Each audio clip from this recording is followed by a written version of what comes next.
A minha pergunta é, se por causa da desobediência de Adão e Eva a Deus, o Senhor, como castigo, permitiu desde então que o diabo manipulasse o coração e obscurecesse a mente da humanidade, e se também foi criado o véu que envolve as nações, como está escrito em Isaías capítulo 25, versículo 7. Da mesma forma, em Mateus, capítulo 27, versículo 51, quando nosso Senhor Jesus Cristo morreu, o véu do templo se rasgou. Irmã Maria Luísa, por favor, pode nos ensinar se tudo isso tem alguma relação. O Senhor permitiu que no Éden o diabo enganasse Adão e Eva. Já havia ocorrido a rebelião, como diz em Ezequiel, no capítulo 28, onde fala da vida do diabo, da biografia do diabo, ou de Satanás. Aí diz que o diabo se rebelou contra Deus, com todos os seus milhares de anjos, e Deus expulsou-os da sua presença e enviou-os para a terra, para que habitassem na terra. Depois disso, Deus fez o homem e a mulher, e quando Adão e Eva apareceram, o diabo já estava lá também a viver no planeta Terra. Deus permitiu que o homem fosse enganado. Por quê? Porque Deus fez o homem com uma capacidade, com a capacidade de tomar decisões. Deus deu ao homem a capacidade de tomar as suas decisões. Se eu te proíbo algo, obedece-me. Se eu não te proíbo nada, então tu observas as coisas e tomas as tuas próprias decisões. Mas se eu te disser para não fazer isto, obedece-me. Foi o que Deus disse a Adão e Eva. Ele submeteu-os a uma prova e deu-lhes a ordem de que comessem de todos os frutos, exceto da árvore do conhecimento do bem e do mal. Deus fez isto para os pôr à prova. Claro que Deus já sabia o que ia acontecer. Então, nessa tomada de decisões, Deus quis pôr Adão e Eva à prova. Ele fez-lhes a proibição: não comas deste fruto. E eles tomaram a decisão. Eva tomou a decisão de desobedecer. O diabo enganou-a. Deus tinha planeado estas coisas. Bem, quanto aos dias de hoje, acontece o mesmo. Deus diz que nós temos livre-arbítrio e tomamos as nossas decisões.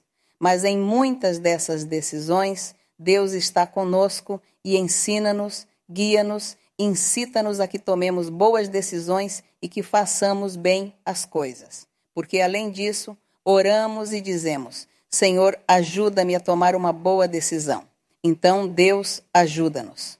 Quanto ao véu, é diferente. Em Mateus diz que quando o Senhor Jesus Cristo, estando na cruz do Calvário depois da sua morte, o véu do templo se rasgou.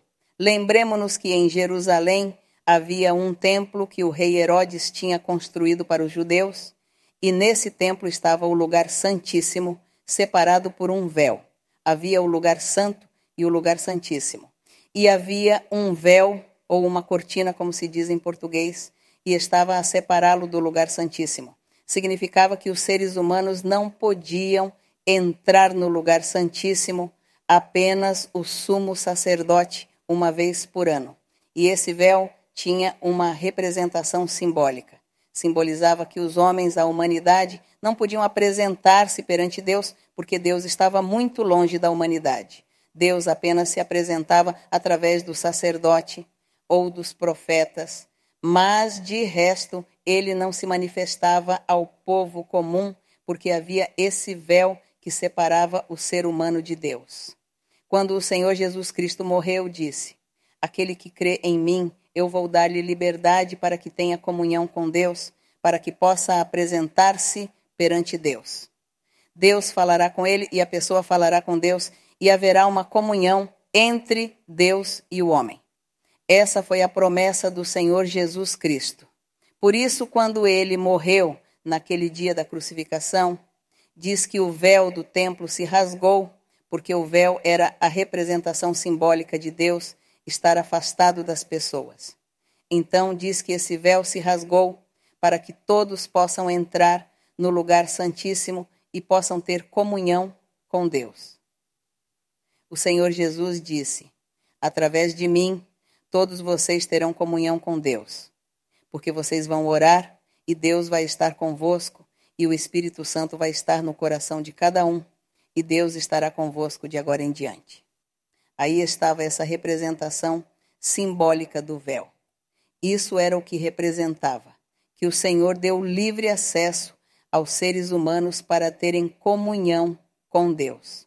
E por isso hoje nós desfrutamos dessa comunhão com Deus, porque já podemos orar, falar com Ele, e Ele fala-nos por profecia, por sonhos e por visões.